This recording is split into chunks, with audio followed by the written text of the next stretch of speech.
Leeds test Bharat और England के बीच 5 test match की सीरीज का पहला मैच लीड्स में खेला जा रहा था, जिसको इंग्लैंड ने 5 विकेट से जीत लिया है और पहले ही टेस्ट में भारत को शिकस्त का सामना करना पड़ा है। आपको बता दें, भारत ने इंग्लैंड के सामने 371 रन का लक्ष्य रखा था, जिसको इंग्लैंड ने 5 विकेट रहते हासिल कर लिया। 373 रन 5 विकेट के नुकसान पर बनाए हैं और दूसरी पारी में इंग्लैंड की बैटिंग के जो हीरो रहे वो रहे डैन बकेट, जिन्होंने 149 रन की शानदार पारी खेली। दूसरी पारी में आपको बता दें हम कि इंग्लैंड ने एक शानदार शुरुआत की थी। 188 रन की साझेदारी पहले विकेट के लिए हुई थी और पहला विकेट क्राउली का गिरा था। उसके बाद एक समय वो आया था जब 12 ओवर के दौरान 65 रन के अंदर ही इंग्लैंड के 3 और विकेट गिर गए थे। तब लगा था कि भारत की वापसी इस मैच में हो रही है, लेकिन उसके बाद इंग्लैंड ने कोई गलती नहीं की, उसके बल्लेबाजों ने कोई गलती नहीं की और अपने आप को जीत की तरफ लगातार मंजिल की तरफ ले जाते गए और आखिरकार जीत उन्होंने हासिल कर ली है। तो 5 मैचों की टेस्ट सीरीज में भारत 0-1 से भारत पिछड़ गया है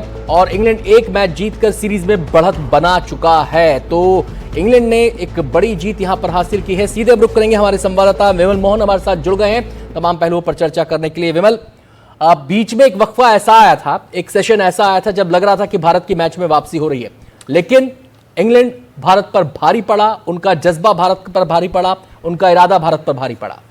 देखिए, 15 सेशंस के मैच होते हैं कोई भी टेस्ट मैच जो है, और 12 सेशन 6 सेशन दोनों में करीब करीब बराबरी का रहा। 6 सेशन इंडिया आगे रही, 6 सेशंस वो रहे।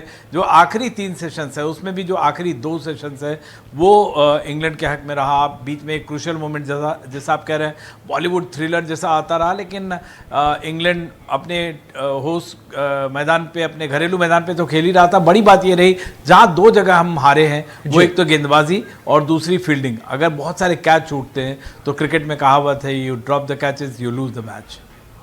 जी विमल, यहां पर सवाल ये उठता है, हमने पहली पारी में देखा बुमराह ने शानदार गेंदबाजी की, 5 विकेट उन्होंने हासिल किए। बाकी गेंदबाज मोहम्मद सिराज का भी योगदान उनको मिला, लेकिन अगर हम इस पारी की बात करें तो मैं देख रहा हूं यहां पर स्कोर बोर्ड के अंदर अब वैसी धार नजर नहीं आई गेंदबाजी में, और बुमराह का जो इंपैक्ट मैच में होता है दूसरी टीम पर, वो भी दूसरी पारी में देखने को नहीं मिला। ये देखिए, बहुत कुछ जो नज़र आ रहा है सामने। बुमराह को विकेट नहीं मिलना, दूसरी पारी में जो है बाकी के गेंदबाज ले रहे हैं, लेकिन बगैर बुमराह के आप कोई सीरीज़ या मैच जिस हालात में है वहाँ जीत नहीं सकते। तो ये एक बड़ी बात है। और दूसरी बात है कि बुमराह का नहीं मिलना फिक्र की बात इसलिए भी कि पूरी सीरीज़ में ऐसा लगता है कई बार, और उनकी पत्नी जो एक इंटरव्यू कर रही थी उस दौरान भी उन्होंने खुलकर नहीं कहा कि वो 5 टेस्ट मैच खेलेंगे। ऐसी हालत में हमारे गेंदबाजों को अगले जितने भी 4 मैचेस होंगे उसमें स्टेप अप करना पड़ेगा और काफ़ी कुछ काम करने की ज़रूरत है गेंदबाजी पे। जी, इस बीच हमारे साथ एक खास मेहमान और जुड़ गए हैं, ज्वाला सिंह, जो कि यशस्वी जायसवाल के कोच हैं। उनसे हम बातचीत करेंगे। ज्वाला सिंह जी, शानदार बल्लेबाजी की थी यशस्वी ने, पहली इनिंग में शानदार शतक लगाया था और उस इनिंग में 3 भारतीय बल्लेबाजों ने शतक लगाए थे। उसमें यशस्वी थे, गिल थे, इसके अलावा ऋषभ पंत थे। एक समय लग रहा था कि भारत की पकड़ मैच पर मजबूत होगी, लेकिन मैच हाथ से निकल गया। क्या कहना चाहेंगे आप? बिल्कुल, मैं अभी इंग्लैंड में ही हूँ और यहाँ पे बड़ा इंग्लैंड के जो लोग हैं जश्न मना रहे हैं।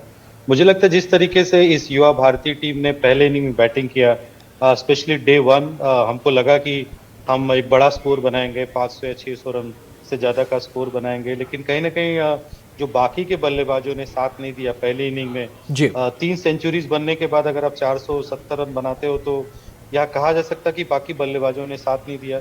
वही सेम चीज सेकेंड इनिंग में हुई। अगर आप देखो तो केएल राहुल और ऋषभ पंत ने शानदार शतक बनाए। तो कहीं ना कहीं जब आप, जैसे विमल जी बता रहे थे कि क्रिकेट में बहुत सारे सत्र होते हैं जिसको आप अच्छे से खेलना होता है, कहीं ना कहीं मुझे लगता है विफल हुए। और जहाँ तक गेंदबाजी की बात है, मुझे लगता है कहीं ना कहीं एक अतिरिक्त स्पिनर अगर हमारी टीम में होता, क्योंकि ये चौथी इनिंग में आप दुनिया के कोई भी कोने में खेलो, तो चौथी इनिंग में विकेट। मैं आता हूं ज्वाला सिंह जी आपके पास। आप ये भी कहना चाह रहे हैं कि पिच से वैसा सपोर्ट नहीं मिला, कंडीशन से वैसा सपोर्ट नहीं मिला। हम सीधे एक बार फिर से विमल का यहां पर रुख करना चाहेंगे। विमल, जब इस मैच का टॉस हो रहा था तो उस समय कहा जा रहा था कि जो कैप्टन टॉस जीतेगा वो पहले गेंदबाजी करना चाहेगा और पहले वो अपनी गेंदबाजी को वहां पर चुनेगा, और लेकिन कंडीशंस ऐसी हैं, लेकिन वैसी कंडीशंस दिखी नहीं। पूरे बिल्कुल के नहीं पूरे देखिए। और जी। आप देखिए सौरव गांगुली ने कहा था कि यहाँ पे अगर आप टॉस जीतते हैं तो बल्लेबाजी कीजिए। कप्तान गिल ने ज़रूर कहा था कि हम टॉस जीतते तो गेंदबाजी करते, लेकिन जिस तरह के कंडीशंस थे हेडिंग्ली में, पहले भी आप देखिए आज से 20 साल पहले भी इसी तरह के हालात थे और 3-3 सेंचुरीज बनी थी। सौरव गांगुली, राहुल द्रविड़ और सचिन तेंदुलकर ने लगाई थी और तब जीत हासिल हुई थी। पिच में लगता नहीं बहुत सारा बदलाव है, मौसम वहाँ ज़रूर बदलता है, हवा की जो गति है, एयर स्पीड वो ज़रूर चेंज होती है, जिसकी वजह से बॉलर्स को या बैट्समैन को एडजस्टमेंट करना पड़ता है। सुबह देखिए 7 बजे बारिश हो रही थी, 9 बजे बारिश हो रही थी और कई बार लगा कि बारिश से खेल ख़त्म हो जाएगा, लेकिन आखिरकार पूरे 5 दिन 5 सेशंस मैच हुए। तो जाहिर तौर पे मौसम बदलता है, लेकिन आप में कितना स्किल्स है, कितना उसको चेंज कर सकते हैं। आते हैं विमल आपके पास जी, ज्वाला सिंह जी का मैं रुख करूंगा, एक और महत्वपूर्ण बात पर मसले पर आपसे बातचीत करेंगे। ज्वाला सिंह जी, 5 शतक एक टेस्ट मैच में भारत की तरफ से, कहा जा रहा है दशकों बाद ये मौका आया था और 5 शतक एक प्रकार से हाथी का पैर कहा जा सकता है एक टेस्ट मैच के अंदर, 5 बल्लेबाज शतक लगा रहे हैं, उसके बाद भी मैच का हाथ से चले जाना, इसको लेकर आपको क्या लगता है? बिल्कुल, मुझे लगता है कि अगर दोनों साइड की बल्लेबाजी, अगर हम भारत की दोनों इनिंग की बल्लेबाजी लें तो करीब 12 इनिंग्स होते हैं प्योर बैट्समैन के, इसमें 5 बल्लेबाजों ने शतक लगाया, लेकिन मुझे लगता है बाकी के बल्लेबाजों ने काफी निराश किया। पहले इनिंग में जब हम इतनी अच्छी पोजीशन पे थे तो कहीं ना कहीं जो हमारा लोअर मिडल ऑर्डर है और टेल है उसने कुछ खास परफॉर्मेंस नहीं किया, अदरवाइज हम पहली इनिंग में ही मैच जीत जाते। नहीं, गेंदबाजी और फील्डिंग को लेकर क्या कहेंगे आप? बिल्कुल बिल्कुल, आई थिंक बहुत सारे कैचेस छोड़े और गेंदबाजी पे मैं वही बात कर रहा था कि अगर आजकल का जो हमारा भारतीय गेंदबाजी क्रम है, अगर बुमराह परफॉर्म नहीं करते हैं तो बहुत ही मुश्किल हो जाती है। और जो मैं बता रहा था क्योंकि मैं खुद इंग्लैंड में हूँ, यहाँ का वेदर बहुत अलग हो चुका है।